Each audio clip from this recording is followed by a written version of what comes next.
gracias por la visita. ¿Cómo anda usted? Gonza, muchas gracias por posibilitarme estar acá unos minutos con ustedes.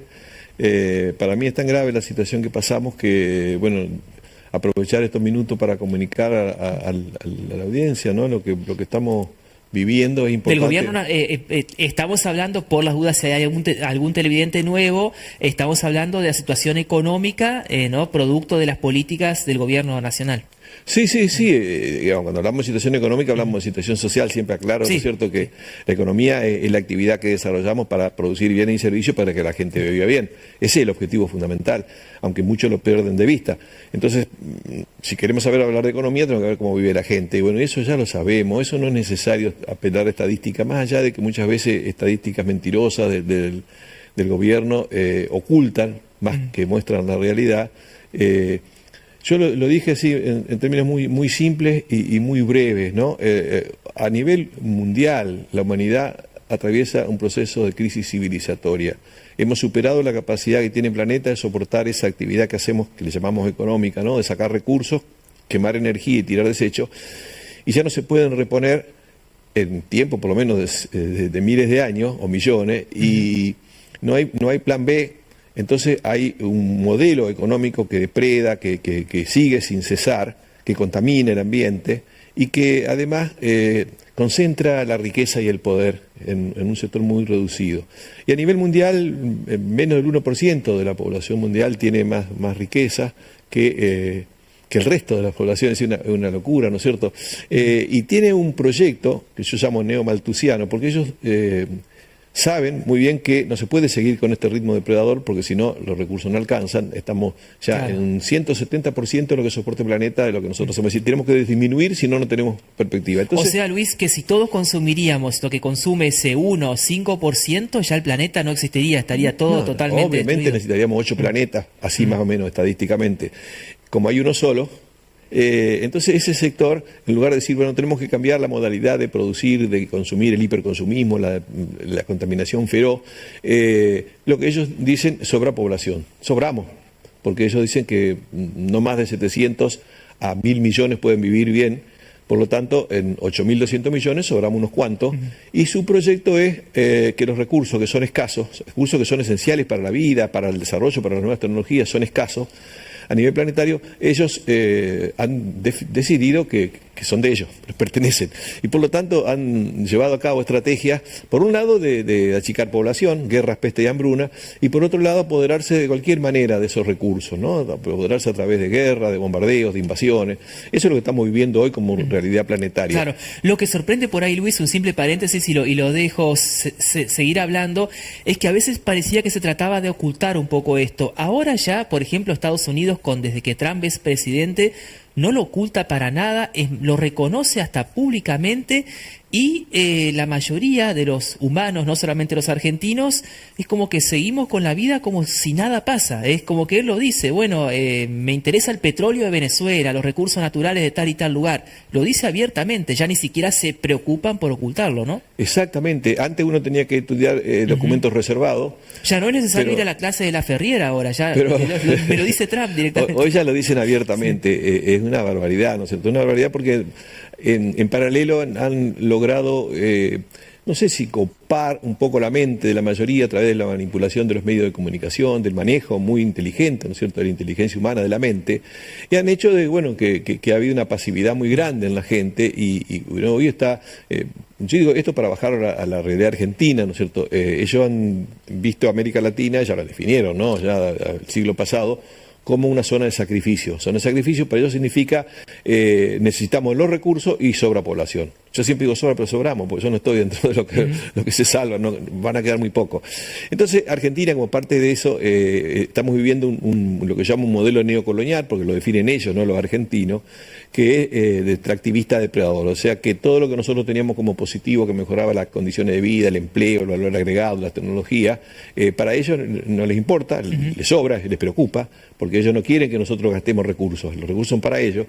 Entonces, han impulsado un modelo que lamentablemente lo asumió de manera gradual todo el proceso democrático, se ha sometido la democracia a esos intereses, y son sectores que nos están saqueando. Yo digo el saqueo porque ellos quieren no solamente los recursos físico-materiales, que esos son las supuestas actividades que han crecido en la economía argentina, es decir, la monoproducción de transgénico, la megaminería de cielo abierto, la extracción de hidrocarburos, y la actividad financiera, que es una actividad parasitaria, pero que tiene que ver un poco con los capitales que manejan el mundo, que ganan sin hacer nada. Entonces, esas son las actividades que han impuesto, en este caso, a la Argentina, y que la han asumido los distintos gobiernos. Claro, usted dice, sin ir tanto hacia atrás, lo hizo Cristina, lo hizo Alberto, Macri, y ahora Milei lo profundizó más, algo más o menos así. Sí. Lo empezó con mucha claridad. Nosotros teníamos un modelo económico-social que garantizaba condiciones de vida digna para la gran mayoría de la población hasta mediados de los años 70.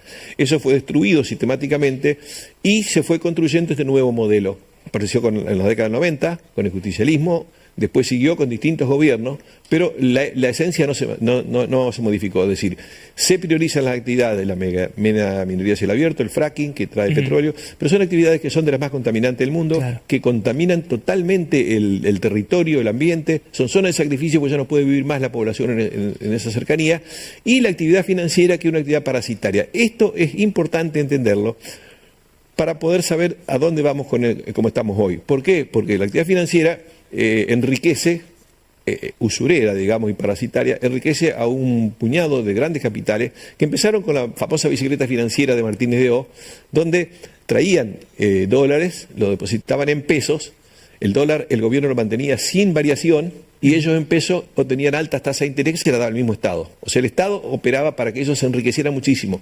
Y cuando se enriquecían con muchos pesos, compraban dólares baratos y se los llevaban. ¿Y el dólar de dónde sale? Sale de nuestras exportaciones, pero no alcanza para esa velocidad. Entonces el Estado empezó a endeudarse para traer dólares para que los especuladores se los llevaran.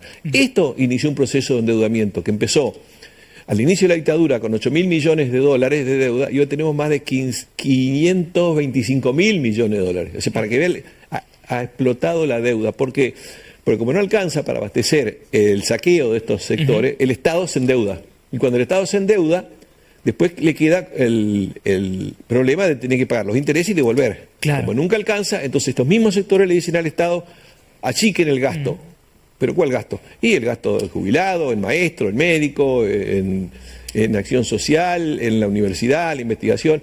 Y eso es justamente lo que nosotros encontramos, la profundización de este rumbo a partir de este último gobierno. Luis, ahora la consulta es si es malo, si es negativo, ¿no? Endeudarse. Recién justamente hablando con un compañero, él me decía, bueno, hoy en día la economía personal de uno, si no te endeudas para adquirir algo, algún bien, la verdad que es imposible, sí o sí hay que endeudarse. O sea, ¿es malo endeudarse o es malo para qué se utiliza ese endeudamiento?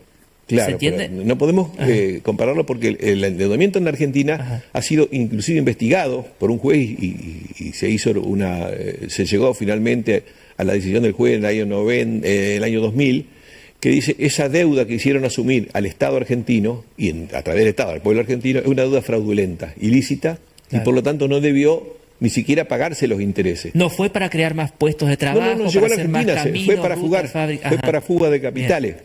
Es decir, que no lo vimos los argentinos. Pero esa deuda ha venido creciendo y cada vez se la hacen pagar más a los argentinos. Entonces no es lo mismo. Pero además, eso tiene mucho que ver con lo que vos decís, ¿no es cierto?, de que ¿por qué nos endeudamos? ¿Por qué se endeuda el Estado? Y fundamentalmente la deuda principal tiene que ver con los intereses que hay que pagar de esa deuda fraudulenta. Intereses que hoy se están manipulando, se están escondiendo, pero significan cifras fabulosas.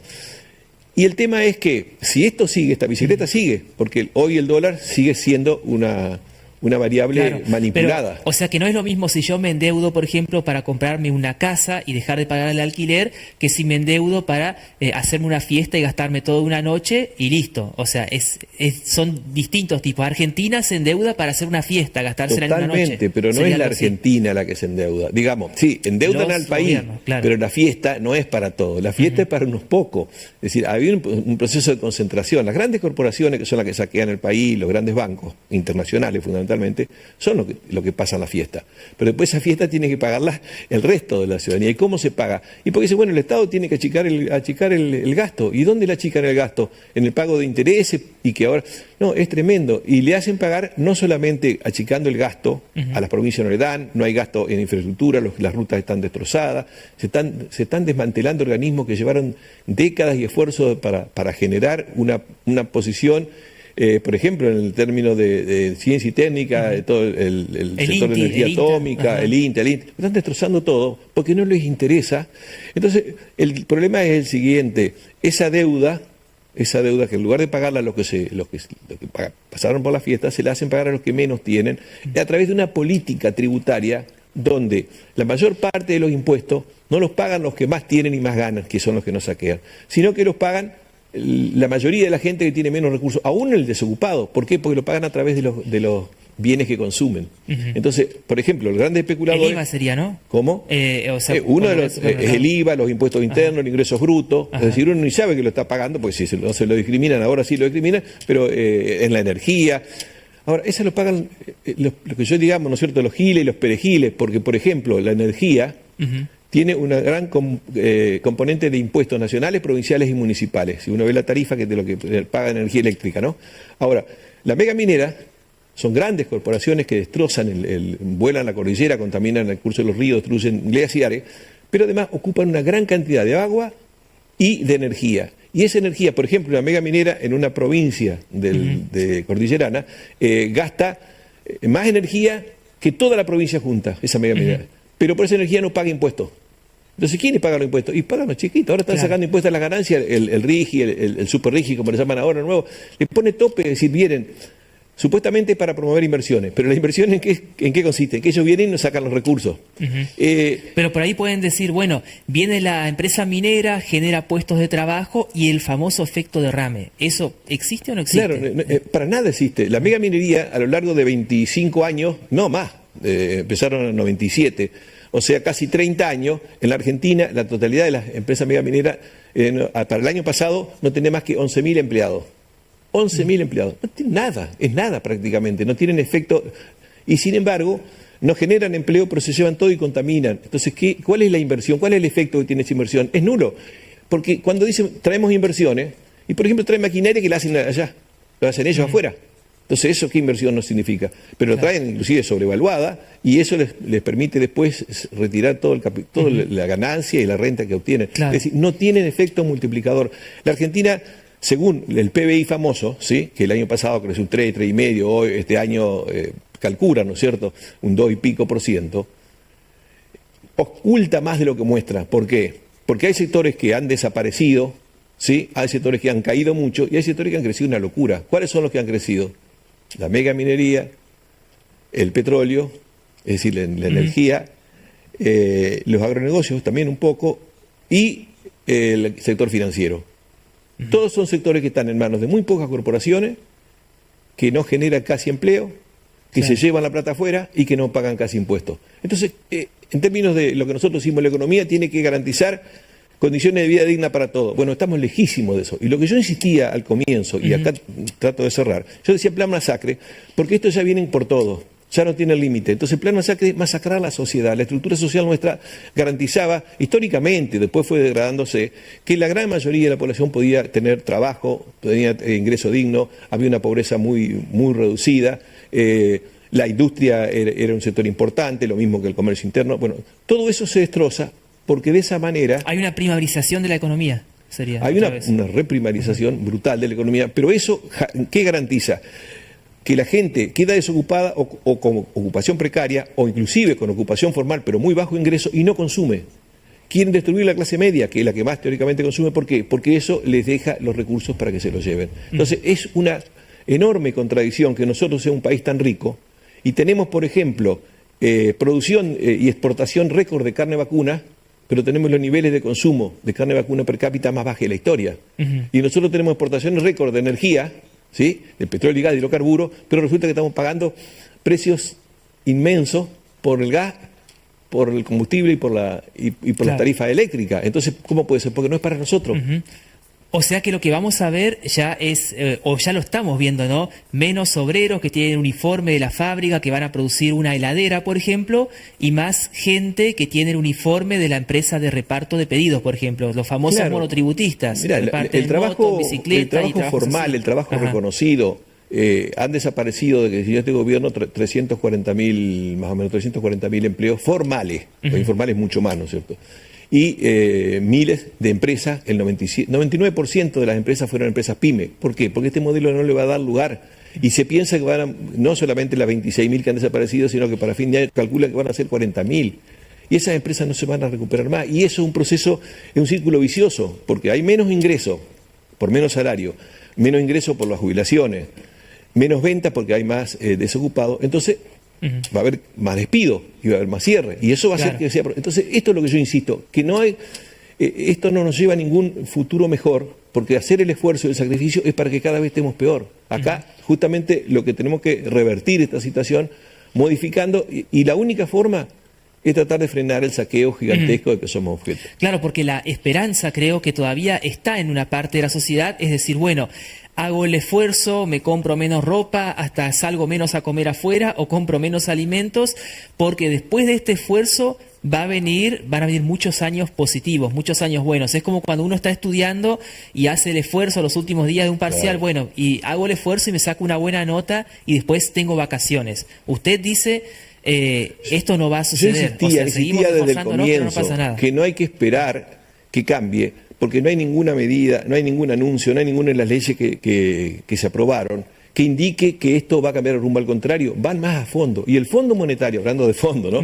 El Fondo Monetario, que es el organismo que representa a los intereses usureros, los capitales más saqueadores del mundo, le está diciendo a la Argentina: nosotros te prestamos, pero queremos que vaya más a fondo. ¿Cómo? Bueno, con lo que hicieron como la reforma laboral, que los trabajadores sean cada vez más esclavos, con lo que quieren ahora la reforma previsional, que los viejos se mueran antes, porque están de más y son mucho gasto, y con la reforma tributaria, que los impuestos no lo paguen las grandes corporaciones, sino que lo pague el chiquitaje. Entonces, ¿por qué? Porque ellos lo quieren saquear. Esto es el tema. Entonces no podemos esperar que es pasivo, porque vamos rumbo hacia el abismo. Si no cambiamos el rumbo, no tenemos futuro. Bueno, hablando de cambiar el rumbo, el año que viene hay una posibilidad de cambiar el rumbo porque hay elecciones. Pero según su panorama, Luis, dice que es más o menos todo lo mismo. Sí, Cristina con sus matices, Macri, Duhalde, etcétera. Bueno, la época menemista que usted dice, ahí empezó básicamente todo con la dictadura y Menem. ¿Qué hacemos el año que viene? ¿Hay otro modelo posible o tenemos que ya acostumbrarnos que uno ve que una parte de la sociedad está como... ya ni sale a la calle una parte de la sociedad. Está como dice, bueno, no se puede hacer nada. No come. Los jubilados tienen, si pagan un alquiler, no pagan, comen mal y comen una vez al día y no compran remedio, y cada vez le están afectando más las obras sociales, cada vez le están afectando, y encima de eso, para beneficiar a los grandes empresarios, la reforma laboral lo que establece es que ahora se puede despedir sin costo para el empresario. ¿Y quién paga el costo? Y lo va a pagar con los fondos que le sacan al ANSES. Entonces el ANSES no va a tener para pagar los jubilados y decir, bueno, es deficitaria. Es tremendo, es diabólico esto. No. Pero ¿hay una salida, Luis, o no? ¿Cómo? ¿Hay una salida o no? Por último, por supuesto. Algo positivo, no sé por qué es viernes. Si nosotros, yo creo que lo he comentado acá, nosotros en lo que va de este siglo, hemos tenido, por ejemplo, una balanza comercial favorable de más de 300.000 millones de dólares. ¿Qué quiere decir? Que exportamos más que lo que importamos, por eso. Quiere decir que nosotros tenemos que estar nadando en plata. Y la deuda se multiplicó varias veces. Lo que tenemos, la única salida no es por receta, sino que tiene que ver con que frenar el saqueo. O sea, si el saqueo continúa, nosotros vamos a la masacre de la sociedad, una sociedad de 80-90% de pobre. Nosotros vamos a la masacre del ambiente, porque lo que se promueven son actividades depredadoras del ambiente y contaminantes. Vamos a la masacre del territorio, porque se está entregando parte del territorio a grandes capitales. Y la masacre de la soberanía, porque nosotros estamos entregando soberanía por décadas, como por ejemplo entregar el río Paraná, como por ejemplo entregar partes bueno, todo lo que es, por ejemplo, el complejo científico-tecnológico que nosotros hemos desarrollado. Si no cambiamos eso, no tenemos futuro. Entonces, esto no es alternativa. Esto es seguir la marcha hacia el abismo. Y la única alternativa es que la sociedad despierte. Porque si nosotros confiamos, porque ya nos da demostrando la marcha que tenemos de la democracia, que si el pueblo deposita y da un cheque en blanco cada 4 años, y estamos entregados. Tiene que activarse, tiene que despertarse, tiene que entender que nosotros tenemos todo para estar bien. Si nosotros estamos produciendo el equivalente de alimentos para 600 millones de habitantes y no podemos alimentar a 47, que si nosotros tenemos capacidad, si nosotros tenemos energía, si nosotros tenemos poder construcción masiva para la gente que no tiene, que tiene menos recursos, nosotros tenemos un montón de capacidades que todavía no se han destruido del todo. Tenemos un sistema científico que se está destruyendo, pero tenemos un sistema educativo que a pesar del desastre lo podemos recuperar. Si nosotros comparamos con el resto de América Latina, nosotros tenemos un sistema de salud pública que tenemos que potenciarlo. No se demandan tanto recursos, pero sí un cambio fundamental en la orientación de las políticas públicas y de la política económica. Algo que, lamentablemente, no aparece en los discursos de los partidos políticos que son los que están gobernando en la oposición responsable, como se le dice, porque se han sometido a los intereses y a la presión de estos sectores poderosos.